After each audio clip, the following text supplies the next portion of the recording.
Welcome everybody to today's webinar, How HRTech is Powering the Skills-Based Organization. We've got an awesome discussion planned for you today. And before we jump into that, I've got a couple of very quick housekeeping things to get through. So first of all, this webinar is being recorded. It is also being live streamed on LinkedIn.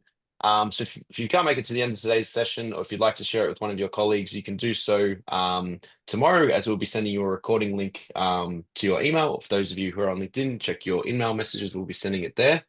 Second of all, we do have a few polls today to guide our discussion along. So I strongly encourage you to vote in those polls. If you're watching us on another screen or just listening in your lunch break, jump over and cast a vote when I cast those polls. It'll help us sort of get a better understanding of who we're talking to, and we can hopefully tackle some more of the challenges that you guys have today regarding this topic. And last but not least, there is time for a Q&A session with about 5 or 10 minutes to go in today's discussion. So if you have any questions for our panelists, you can fire them in the Q&A section at the bottom of your screen. That's for those of you who are on Zoom. Unfortunately, if you're on LinkedIn, you can't ask a Q&A question, but you can drop a comment on the event. I've got it open here, so I can check any questions there if you'd like to ask a question there.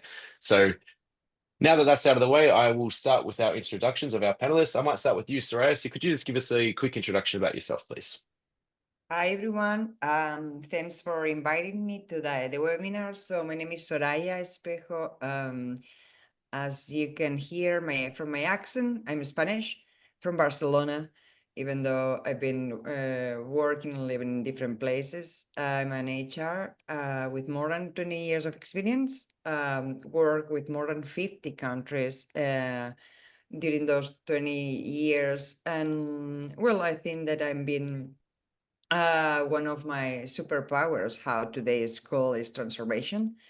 And today I'm working more on the transformation side, but with the AI and technologies, and helping CIOs to shape and redesign their organizations to be future ready. Thank you very much for that. Yeah, we're looking forward to tapping into some of that experience there as we get through our discussion today. Kuba or Jakob, could you give us a quick introduction about yourself as well, please? So I'm right now responsible at DevSkiller by mostly I'm focused on implementing the skills-based approach and helping companies to manage the skills, because often with skills-based approach we need to start small, so we don't transform the whole organization. We start more from analyzing where we are right now. And that's what I'm doing for the last 8 years. And my background is in IT, so in product or software development. And yeah, I am also happy to share my experience regarding how to manage the skills, how to grow the skills, and how to ensure that you have right skills in the right areas in your company. Yeah, thank you. And thank you very much, both of you, for those intros. So today we are going to be talking a little bit about skills-based organization and this interconnection between this workforce approach and where technology fits in, where transformation fits in. We've got a lot to unpack. But before we do that, we're going to start with a very simple poll, which is going to appear on your screen right now, talking about the skills-based journey and where your organization sits. So the question here is, which best describes where your organization currently stands in its journey toward becoming a skills-based organization? We're just getting started and exploring the concepts. We've started mapping skills, but are early in implementation. We're actively building skills-based processes across HR. We have a mature skills-based strategy, not planning to pursue a skills-based model, or unsure if you're not quite sure where you stand. And we hope to obviously share some tips and insights about the transition to a skills-based organization, where technology fits in this process. So it'd be great to get an idea of where your company stands today. And I'll let those votes roll through. I see a few more people joined in actually through the intro. So thanks very much for joining us. If you've just joined in, cast a vote in the poll, and then we'll jump into our first question. Okay, I'm going to end the poll and share the results with a bit of a split result. So which best describes where your organization currently stands in its journey towards becoming a skills-based organization? We got a tie between we're just getting started, we've started mapping skills but are early in implementation, and we're actively building skills-based processes across HR. And there was also some votes for we have a mature skills-based strategy. And most importantly, It there were was none of you. probably me and Soraya. Yeah. Oh no, there was multiple. So actually, the most interesting one, that was not planning to pursue a skills-based model, because I would say there were some votes there. You're probably in the wrong place. So we will get started with a simple question for you, Kuba, talking about a simple definition of skills-based. So in your opinion, what does it mean for an organization to be skills-based? So basically, in my opinion, when we are talking about the skills base, we are talking about the latest attempt by large organizations to get back to some of the agility they lost along their way. So basically, it's a mindset shift from like rigid job titles to flexible, problem solving related things. And in a small organization, when you have 5-person startup, nobody talks about job descriptions, because everyone is C-level, right? So that's pretty common for a small organization. So you have the CEO, CTO, and CPO, and that's it. These are like 3-people team. So basically, if you need to do a presentation, you don't care if there is a chief marketing officer or whatever. You know that John is an expert here, so you go to John. And basically, Agile promised a lot, but it didn't always deliver at scale. So something that is great on the scale of team is not necessarily working in this one. And so now, the companies are pinning their hopes on their skills-based model. And basically, skill-based for me means getting back to that. Who can actually do the job? Regardless of the what's written on their badge, right? And of course, that's extremely simple with the 3 or 5-person company, but in the larger scale, we run into the same problems like with Agile. It's how to scale it, and that's where HRTech comes in, right? You need to have a proper tooling, you need to have the proper processes to be able to do that. And without this whole backbone that you can have, it's basically the whole things fall apart. So that is why or what the skill-based organization are for me, is to care about the skills and who can do the job regardless on their official titles, etc. Yep. We're going to talk about that a little bit later, about the job-based talent strategy versus skills-based talent strategy. But it's a very important point, that's connecting jobs to be done basically with skills. So thank you for that, Kuba. We are going to sort of talk a little bit more about technology, and one of the most important technology we've been talking about, shifting to skills-based organizations, of course, skills management technology. So my question for you, Saray, here is, what challenges might companies encounter when implementing a skills management technology? Yeah, I would say that it will be basically change resistance on putting in place what Kuba was saying, or Jacob was saying, right? Because is one thing is to put in place what is the model, the software that I love. I love and I'm I fully support about skill-based organization. The other one is all the implications that have, right, to put in place that one. So, but this is a process, and this is a change, organizational change, and the benefits, right, that to put in place, that they are huge, and we will see during the sessions. The other one, I think that it could be, or at least when I in my experience, sometimes when I put in place new new systems, is a data fragmentation, because at the beginning I have you have data from different places and are not connected. So it's really great to have something in one system that you can see and map, right? So link it with your business and your strategy as well. So that will be the second one. And also, I think that in today's landscape, what the most important thing. It would say what is the talent we need for the future, right? And if you don't have something like this, it's going to be really difficult, having in mind that the skills are going to change in the last 10, 20 years. And it's going to be a loop, you know. Yep. It's going to Yep. be a non-stop process. So you need to be ready. So, you cannot wait until this is going to happen. Otherwise, you are going to be, you're going to be, yes, absolutely late on the process. Yep.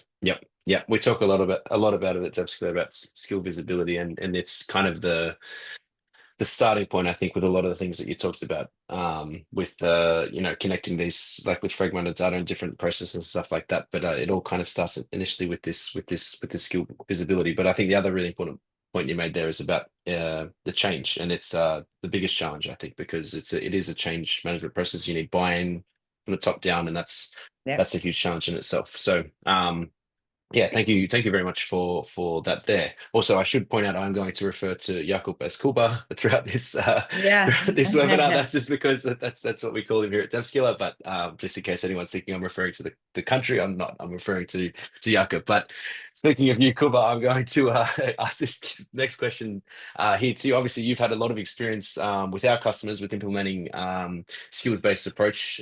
So the question here is, what first steps or best practices can you recommend to our audience for implementing a skills-based approach, and what common pitfalls should they try to avoid?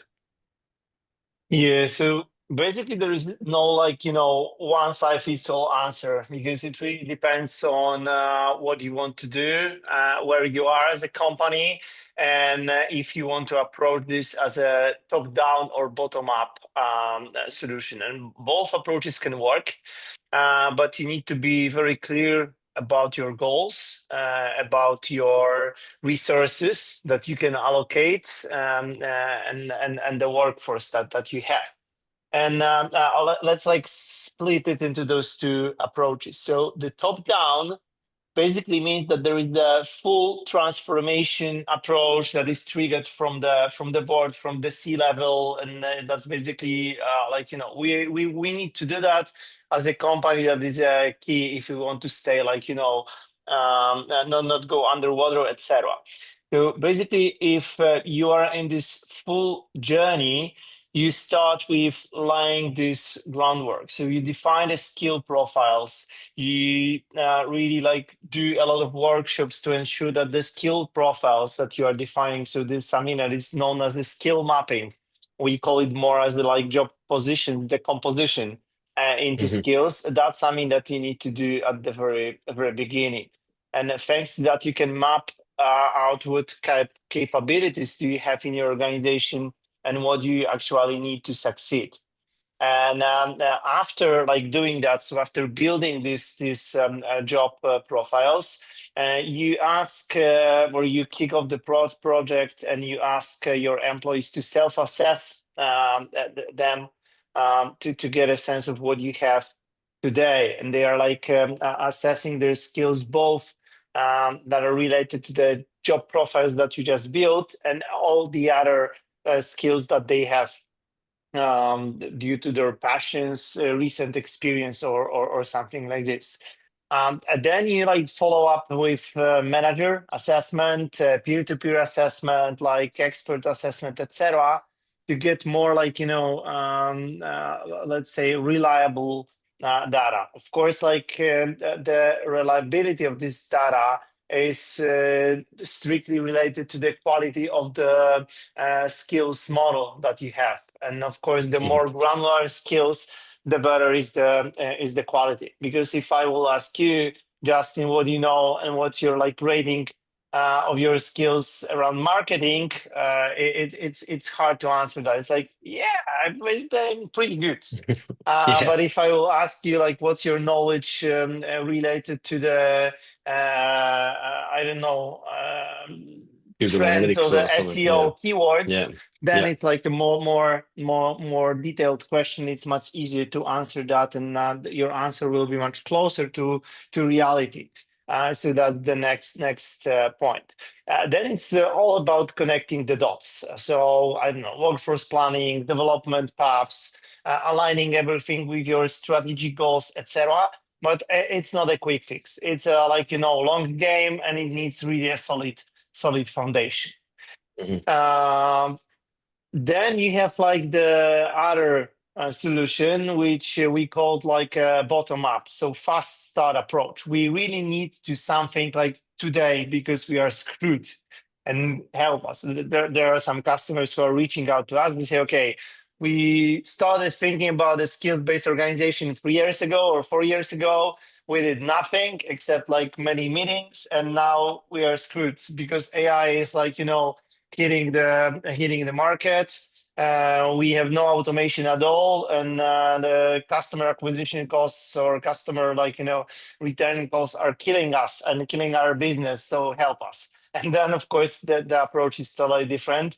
And then you start, you want to hit the ground running, and you need to flip the script. So you start with letting your employees to add all of the skills they have, even the ones that they are not using on a daily basis. But you want to have as much detailed information about the skills that your employees has as possible.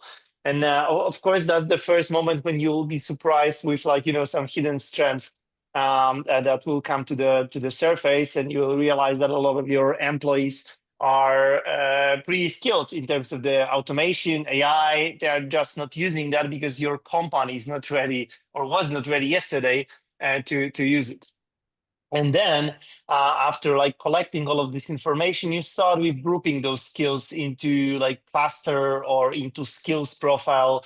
And that's something that is, of course, a bit messy at first, but then these patterns, they always emerge. So finally you see, okay, I see some patterns, especially if you connect it to this job titles that they have right now. And from there you can see where you stand, and you start shaping your competency strategy based on the real data. So these are the two approaches, like top down and bottom up. And the biggest pitfall is doing the over engineering before you even start. So we spent years on kicking off this project, we etc. The most important thing is that done is better than perfect here. So you don't need a perfect skill taxonomy at day one. It's not possible. We are building skill taxonomies and job profiles for 8 years, and we know that there are always iterations. It's not possible, even with our methodology, with our experience, with the profiles that we already have, to build something perfect at day one. It will always change. So another common mistake is treating it as a one-time HR project instead of ongoing shift in how you think about your talents. So this is it. It's not like, okay, we'll put something in the loop, then we'll know. No, you are changing the way your organization works. Agile is extremely simple. Agile manifesto is 8 sentences. But implementing it on scale takes years because you need to change the mindset. You need to change the way you think about the projects. There is no it's done statement. It's always in progress. You are always iterating. You're always fixing it. And the same approach applies to building a skills-based organization, regardless if it's top down or bottom up. Yeah, well put. I think you covered a lot there. Most notably, can I just add yeah, something? of course. But this is super simple because I think that Kuba, cover all the process. But I just want to add to the colleagues and the audience who's listening, because if you hear all the things, it could be like, wow, it's a lot of things. But just to simplify the process, it's not simple, but just to simplify, this is you need to start with a pilot, right? And this is the way. So you take a department, you start, And then based on the results is when you start rolling up. So it's a step by step to simplify all the things. So I think you cannot eat the cake, the full cake like this is step by step. And this is how you need to explain as well to your leadership or to your decision making within your organization, that one. Yeah, I just yeah. want to, sorry. No, it's very important. Yeah, start Yeah. with the slice, don't it? The whole thing. I'm actually just going to share something here as well with the audience. We've got plenty of resources on this on our website, but this is one that we put together. They're talking about our approach with the skills-based approach. But yeah, very well put. It's always most common way we work with our customers as well. We start small and roll out wider. We've talked a little bit about this sort of elephant in the room, but we are going to concentrate our next portion of the conversation about AI, if you didn't already guess. So basically, I want to launch another poll here, and we'll open up the next portion of our conversation, but I'll read it out here. The question is, to what extent do you think AI will be integrated into HR technology and processes over the next 5 years? Fully integrated, meaning it will cover most core HR functions. Significantly integrated, it will support many key HR activities. Moderately integrated, will play a role in select areas. Minimally integrated, not integrated at all, or of course unsure. And I think to an extent you could also say that what is the extent of AI even today? I think this is the challenge that many organizations on a scale are facing. Integrating it, getting the understanding of what their workforce can do in relation to AI and automation, as Kuba alluded to. But I'm letting it run a little bit longer because only about half of you have voted. So thank you if you have cast a vote. And I might have to end the poll and share the results. So to what extent do you think AI will be integrated into HR technology and processes over the next 5 years? 45% of you voted for significantly integrated, meaning it will support many key HR activities. We got some votes for moderately integrated, it will play a role in select areas, and some even for minimally integrated, meaning will remain on the fringe of HR processes. Oh, actually, we also got some votes for not integrated at all. AI will have little to no real impact. So I'll stop sharing those polls. I'll also share these poll results on our LinkedIn in the coming week as well. But I wanted to talk to you, Soraya, a bit about AI responsibility. Obviously, I know that AI is something that's close to your heart. So question here is, how is AI shaping the development of skills-based organizations, and what should HR leaders keep in mind to leverage these AI tools responsibly? Oh, you might be muted. Sorry, Soraya. It's that new microphone. My new microphone I bought yesterday. Beautiful. Yeah, sorry. So yeah, here I would say first 3 fundamentals. It will help to advance talent discovery. From my point of view, so all these AI systems surface capabilities that we don't even know to search for within the organizations in our current situations. I would like to, so this is one of the key things. Because if we don't have the system, we don't know who and what capabilities we have within the organization. Also, we can adapted micro learning tailored to real time within the organization. This is really key as well, because the change is so quick. Yes. So that we need to be agile. And then also we change from reactive to predictive. So we need to we are able to anticipate what are the skills needed, right? And we prepare our organization for those needs. And then regarding, and also, well, and the other one is talent planning. It will help us also with talent planning, aligning our strategy to the business strategy and the future needs. And then three more things regarding responsible implementation of AI in HR. So one is transparency as a priority. We need transparent, and we need to build this trust. The other one is all the topic regarding ethical ethics. And the other one is this HR team enabled. So we need to also prepare new roles in HR, because they are going to have and I think we will talk later about the role of HR is going to change as well when we adopt the new AI technologies. Yeah. Yep. Yeah, I think I think you're right. The biggest I guess concern for everybody with AI responsibility is ethics and ethical data. I think this is going to be biggest challenge. I'm not sure, Kuba, did you want to add anything on this one? Yeah, like because like when you really start using AI, we do it at Devsker, and you want to incorporate AI in the production ready platform, then you start realizing about the limitations it has. So basically, like a few days or weeks ago, when you asked ChatGPT to generate the picture of a room or of empty room with no elephant inside, it was generating you a picture of a room with elephant inside and saying, "Hey, I've generated a picture and there is no elephant in this one." So that's the problem. And basically, we don't know a lot about AI right now, about the current state, etc.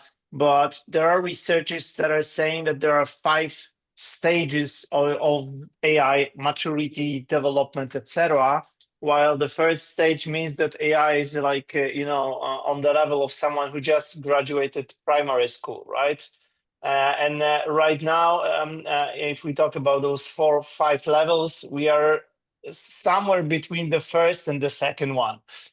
So the second one means that AI can suggest some decisions, but we need to take them because these decisions are often ridiculous, stupid, and wrong.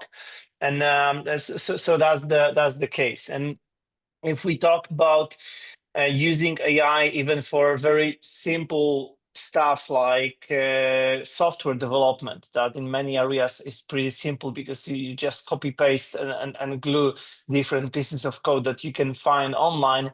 It's on the level of the junior developer, so very junior programmer. So think if you want to hire some, let's say, 25-year-old college graduate, and let these people take all of the key decisions in your company related to HR. That sounds stupid, right? And that's exactly what's happening with AI. So AI is a great support for us, but it's not even close to the place where it can take decisions and take actions. It's something that can help us, and AI is great at criticizing our job. That's where I use it mostly here. But we really need to think about the limitations about what we can do. It's hard to say how it will work in 5 years. But right now AI is great support, but it's only a support, and no one knows where we will be able to let AI to take some decisions. Right now, it's great to show us some context, analyze big data for us, draw conclusions, but we need to double check that.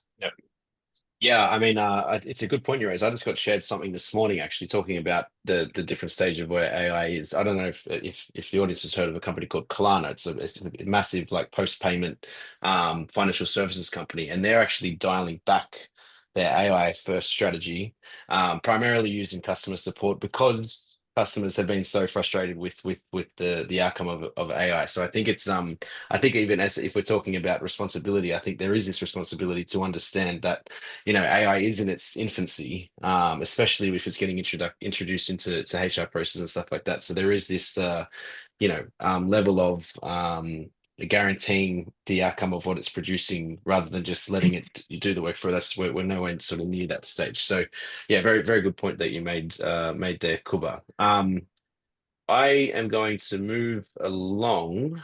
I'm going to talk. I'll stay with you, Kuba, if it's okay. I want you touched on this a little bit earlier about the skills-based versus job-based talent strategy. So I wanted to dig into that a little bit further. So the question here is, how does shifting to a skills-based talent strategy change the way that companies approach strategic workforce planning compared to the traditional job-based model? So yeah, there is basically a strong contrast because the traditional model focuses on roles. So the boxes on your organizational chart, right? And the skills-based model, it flips that. So it focuses on capabilities. So instead of asking how many backend developers do we need, you start asking which skills do we need more, or skill sets, because managing or building a skills-based organization, if it's like a organization that has 10 or 20,000 employees and they have thousands of skills, it won't work. It's not maintainable. So what we are doing at DevScare, we are like building skill sets. So the sets of skills that are required to take a job done, right? Because if you're talking about, because often the customers are asking us, or the leads, not the customers, because customers already know that it's stupid. But leads are asking us, can I use your software to see who knows Excel in my company? Say, yes, of course you can, and you will never run such a query. Why? Because the question is, why do you want to look for someone who knows Excel? Okay, that's the key question. Okay, I need to prepare a report. Okay, so you're not looking for a person who knows Excel, but you're looking for a person who can prepare a report. And preparing a report is much more than just an Excel. It's about the data storytelling, data visualization, understanding KPIs, maybe some, I don't know, basic skills of building presentation decks and Excel and SQL and some other stuff, Power BI, whatever. So there are a lot of skills that you need to have. And we collect all of those skills and we save them into the skill sets. Then you will realize that those skill sets is something that you can exchange between job positions and between the teams. So that's really a building block for your company. And that's one more time a mindset shift. So from headcount planning to capability planning, right? So you stop thinking in terms of fixed positions and you start thinking in terms of evolving skill sets. And that's really a game changer because roles may be the same on the paper, but the skill needs to really, they are constantly shifting. So you're not only thinking about how the quantity of the job positions change, but also how the quality of those job positions will change, which skills I need to learn and which skills I need to unlearn, because we won't do it anywhere or any longer with these skills. And that's something that also helps you to stay ahead of the curve, like especially in the fast moving industries. And today every industry is a fast moving industry due to AI usage growing. And that's something that finally it benefits your internal mobility. Because you also gain a whole new view of your internal talent market.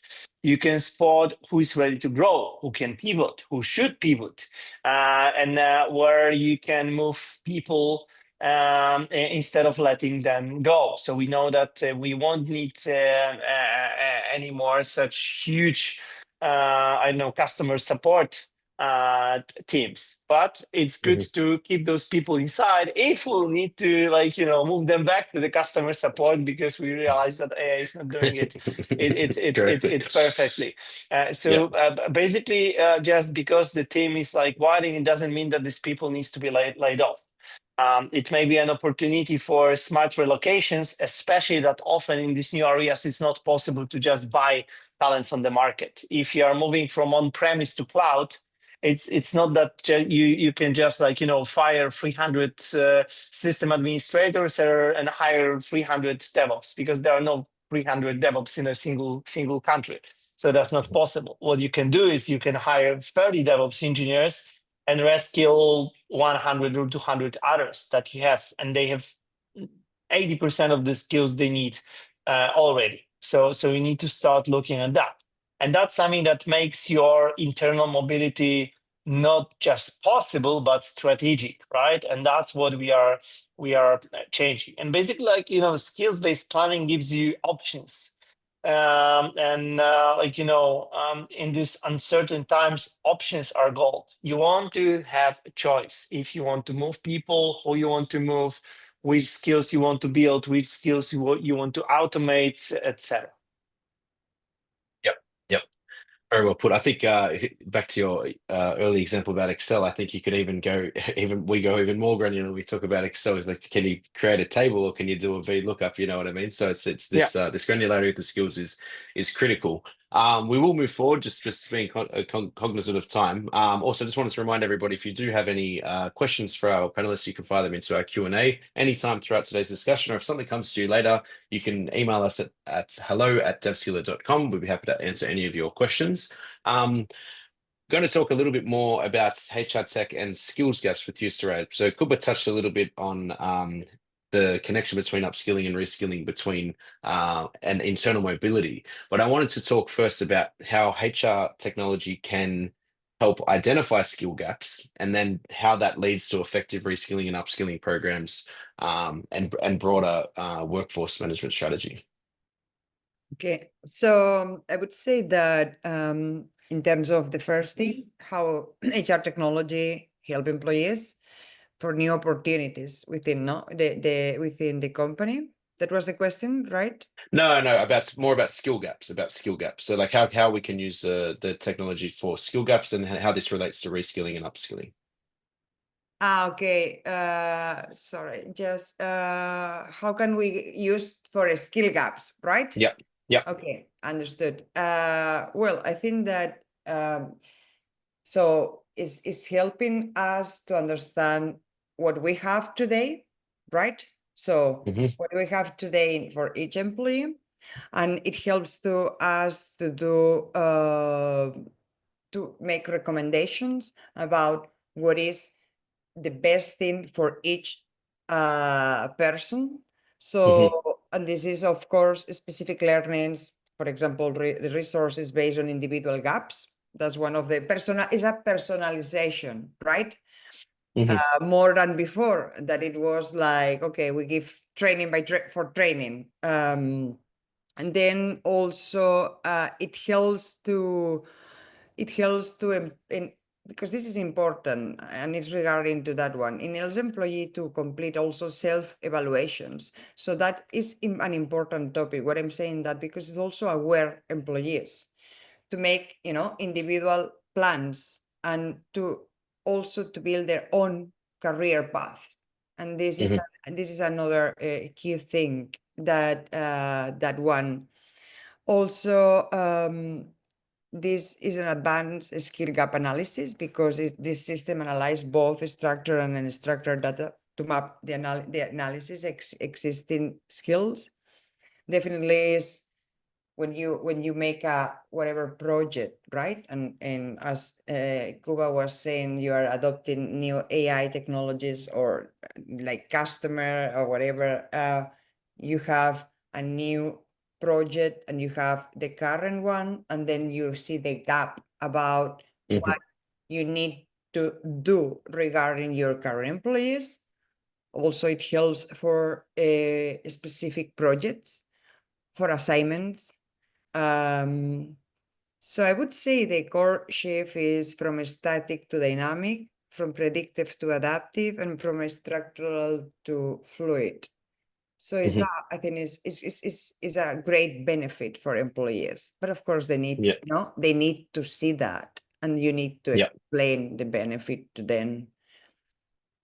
Yeah, absolutely. I agree, and I think I mean, Kuba is probably better to elaborate on this, but we see it from many different perspectives with our customers and what they're actually trying to achieve. made the point of DevOps and reskilling network engineers into DevOps, but we also have customers who use it for, as you said, projects. We need this project. Yeah. We know we're going to need these skills for this project, but we don't actually know what skills we've got. We don't actually know which ones we're Yeah. lacking. So this is kind of like the And starting then you point. have, But yeah, I don't know, exactly. Cooper, if And you then you wanted have the to map, add no? anything And more then here. as they, and then you have the map of the I may skill. have frozen, which is Yeah. not good. Yeah. Exactly. So basically, what I can add to like about what you Soraya already said is that there are basically different skill gaps. So there are skill gaps that are related to let's say having no skills in some areas, and there are skill gaps related to having those skills in wrong areas. So, for example, one of the I would say funny example is that there used to be this movement of centralizing all of the BI skills in some competency centers. But then, it wasn't easy to hire BI experts, so there were more tasks than people were able to handle that. And of course, you were, let's say, running an HR department. You say, okay, I need more BI competencies, but they say, you cannot hire anyone to BI because we have a skills center for that. So you say, okay, so I won't hire a BI expert. I will hire a HR data analyst or HR data expert or AI HR data something, right? Intern, whatever. So you start building those skills in different areas. And often when we enter a company, we realize that there are 20 different job positions in totally different departments that are doing the same stuff and the same task. And of course, approach to closing such skill gaps is totally different, because it's more like about having this skill-based strategy, and you don't care if your name is like a BI expert or HR data journalist. We know that you can do the job, so we are taking the job. But in other areas, I would really agree to what Soraya said, and I would say it's basically about driving the reskilling and upskilling. So instead of guessing who has to reskill, you're making an informed decision based on actual skills profiles, based on the skill taxonomies, based on the skill ontologies. And instead of guessing, so you can build a learning paths that make sense and they are effective, not just for the business, but also for the employee growth. Because what's crucial here, and that's something that the CHRO of Orange told us on during our rollout, is that it's all about building a win-win strategy between the employee and the employer, right? So this is really the fact: the win-win strategy between the company and the employees, and it's all about meeting people where they are and helping them to move forward step by step. And long-term planning it's really used to mean forecasting headcount, and now it means forecasting skills. And HRTech and HR process helps you bridge this gap between where your workforce is today, when you think your workforce is today, because these are two different things, and where you need to be tomorrow. And that's something that this whole journey is about. Yeah. Thank you. And I apologize to everybody. My internet connection was a little bit unstable there for a Oh, moment. we managed it. We are remote, so we're all over the world right now, as I'm sure that those of you who are joining in. So yes, this brings us actually to our third and final poll, and Soraya touched on it a little bit. We're going to elaborate a bit further on it now, but talking about internal career opportunities, and where this basically ties in with HR technology. So the question here is, which best describes your organization's approach to helping employees discover internal career opportunities based on their skills? So we use dedicated technology that matches skills to roles. We offer informal support through managers or HR, not tech-driven. We encourage internal mobility, but skills aren't a major factor. We do little to promote internal mobility, or of course, unsure. there's always can be some people who aren't quite sure where we are. And we've talked a lot about skills and where skills connect in the broader workforce strategy or HR strategy. Obviously, a huge proponent of that is career opportunities, employee growth. And we're going to have a question here talking about where technology fits into this, but just wanted to get your thoughts on this. And there's still some votes, and there's still more of you in the webinar that have voted. So I'll let it run for just a moment longer, and then I'll share the results. Okay. I'm going to end the poll, share the results, which are on your screen. So which best describes your organization's approach to helping employees discover internal career opportunities based on their skills? 56% of you voted for we offer informal support through managers or HR, not tech driven. We also got some votes for we use dedicated technology that matches skills to roles, and some more votes for we encourage internal mobility, but skills aren't a major factor. And I think that's also kind of in line with our very first poll, where you all are on your skills-based journey. But yes, sorry, I wanted to, you touched on this a little bit before about internal career opportunities and HR tech. But the question here is, how can HR technology essentially help employees discover new opportunities within their organization? Well, I think that we touched that one before, but let me just briefly, recap the essential. So, well, I think that we have when we do this talent mapping of skills, within the organization, we have like this internal talent marketplace. Yep. Where we can see all the opportunities across, and we can offer opportunities across the entire organization. And the good thing is that if normally in what I've been living as in my career, as most of I'm sure about more of my other colleagues, is that we normally were evaluate and also by our job title. What I mean, is you are HR, you only can do HR.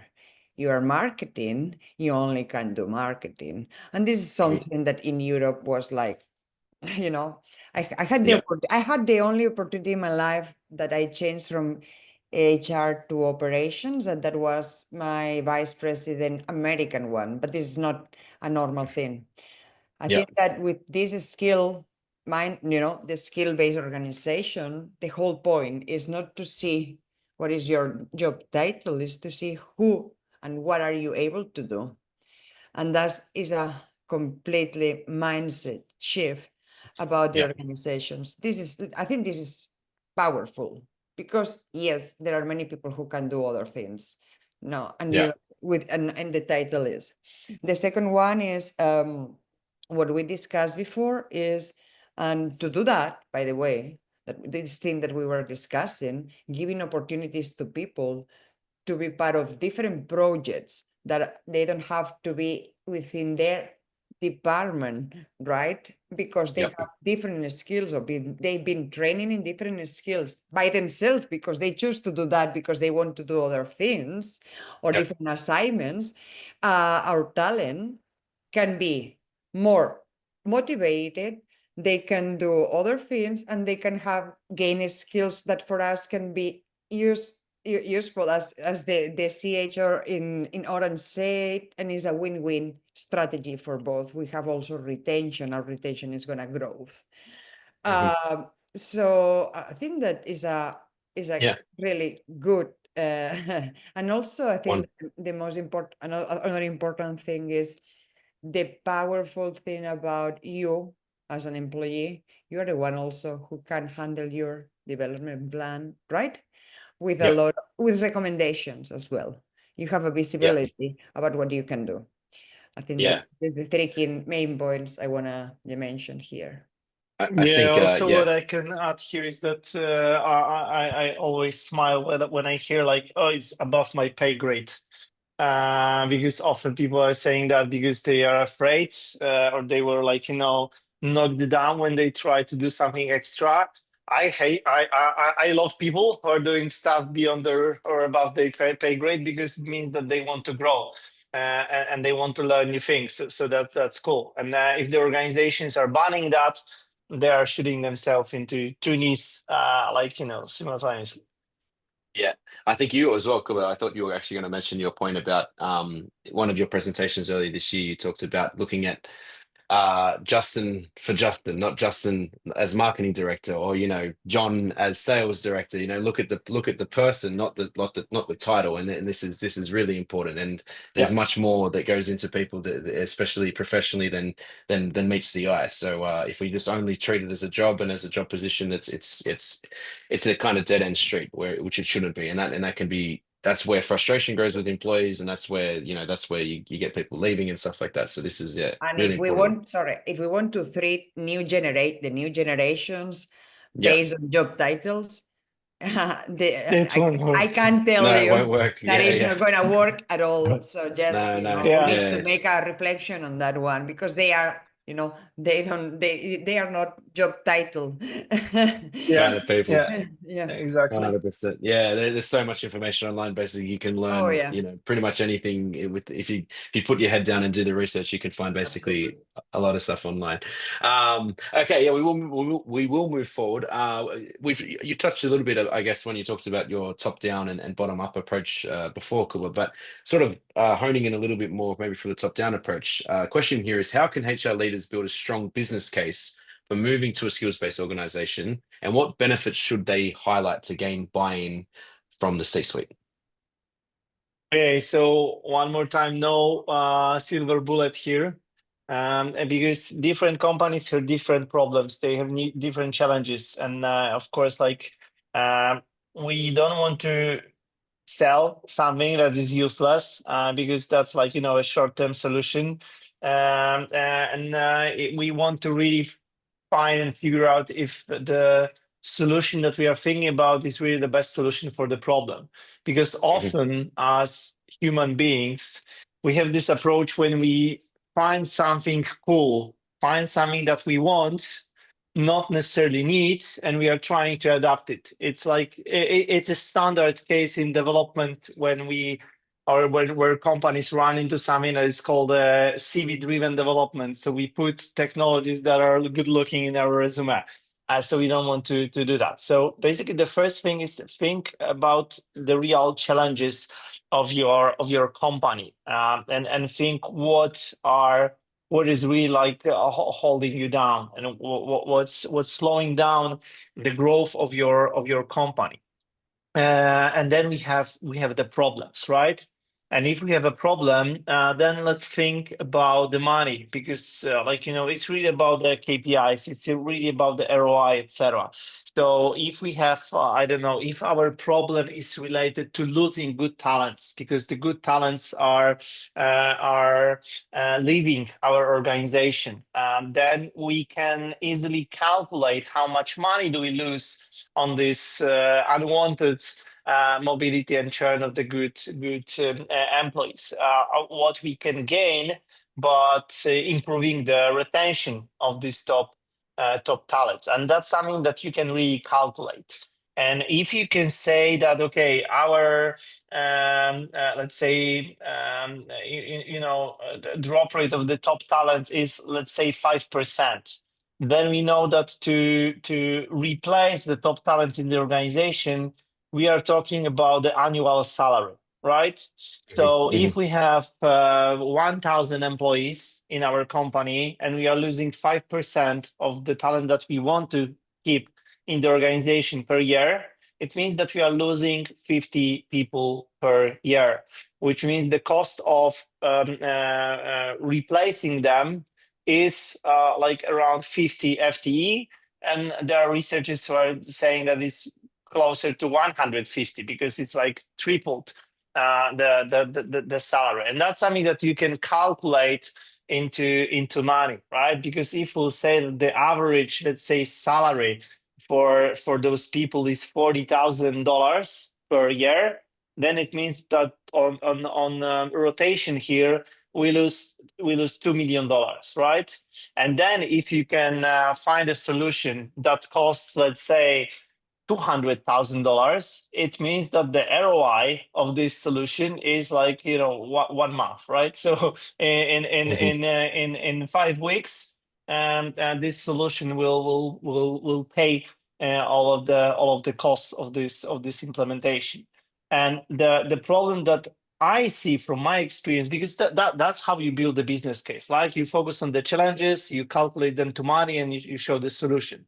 And the problem is that companies are losing so much money on just rotation of the top talents, that it's hard to believe to I don't know, CFOs of the companies. When we calculate that and we realize that they're losing, for example, $40 million per year, it's even hard to put it into the deck, because they say, no way, it's no way that I'm so stupid as a CFO that I'm losing 40 millions and I'm not aware of that. So of course you need to improve that and say that these are the savings, etc. Because saying that you can save 40 or $50 million by implementing the tool for I don't know, $500,000 or 200,000, and you can do it in 3 months. It means that not doing that for the last 5 years means that you cost your company $200,000. So you should be fired. And basically that's the really problem. So by implementing the business case, you need to ensure that you are not, I don't want to say that you're not putting right numbers, but be polite. And do not destroy people, because really you can take a look at the Deloitte researches related to skills-based organization, how much you can gain. But even if we are talking not about the gain, but about the losing, it's huge loss just on the rotation. And the rotation is extremely easy to calculate. There are tons of researches about how to calculate the costs of replacing a talent. I believe that we have I don't know, 5 articles about that on our website. So that's something that I would approach if this is the core problem of your company. If not, then find the problem, calculate that into the numbers, because what matters in the business case is Excel, because that's something that I can test. I can check if after a year I really saved those $50 million or not. And that's as simple as that. Yeah, there it is. We are getting very close to time. I just wanted to add very quickly, but before we get to that, as I mentioned, if you'd like to learn more about our platform, you're welcome to email us at hello@devskiller.com. Also, Soraya is our strategic partner based in Dubai. You can feel free to reach out to her. I'm going to share her credentials in our follow-up tomorrow. So feel free to reach out to either one of us. But I'm going to slightly change the structure of this question that we've got here. I'm going to do it a little bit more quick fire, because I want to be finishing within the hour as we've set. So I'll start with you, Soraya. Just give me one trend or prediction you see with in relation to HR tech and the skills-based organization over the next 5 to 10 years. Where do you see it going? Give me one prediction. About what? Say again. About in terms of the HR tech in skills-based organizations, give me a prediction or a trend. What do you see happening in the next 5 to 10 years? Give me one, just a quick one, only because we're running out of time. Well, I think that the HR role is going to change. Yep. It's going to be more strategic based on data. And it has to be more strategic, predictive. It has to be more. We need to start building more.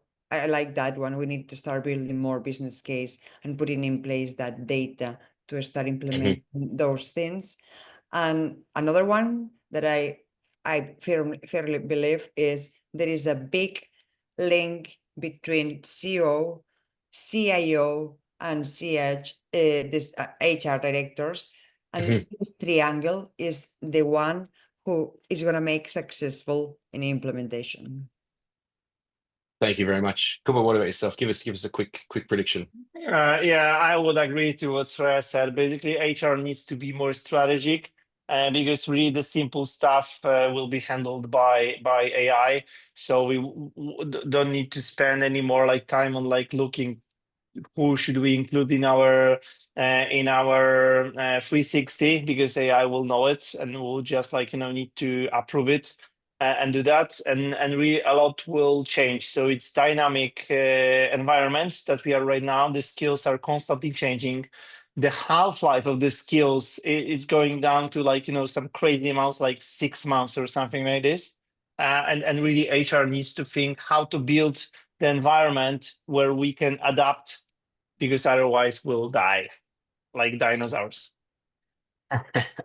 Not to be too dire to end the webinar, but we are right at time. We're actually a minute over time. So we'll end it here. But I just wanted to say a big thank you to all of you for joining in today's discussion. I mentioned again, if there's anything you'd like to ask us, feel free to reach out to us or to Soraya. I'd also like to thank you, Soraya, for joining us, and Kuba, as always, for your insights. Very good discussion. We'll be sharing the recording link tomorrow, so keep an eye on your inbox for that. Also, we've got our next webinar coming up on June 4th, so you'll get an invitation for that one if you'd like to learn more about that. Keep track of all of our content and webinars over the next couple of months. But thanks very much, everybody, and see you next time. Thank you very much. Thank you. Have a nice day. Bye Thank bye. you. Bye Bye. bye.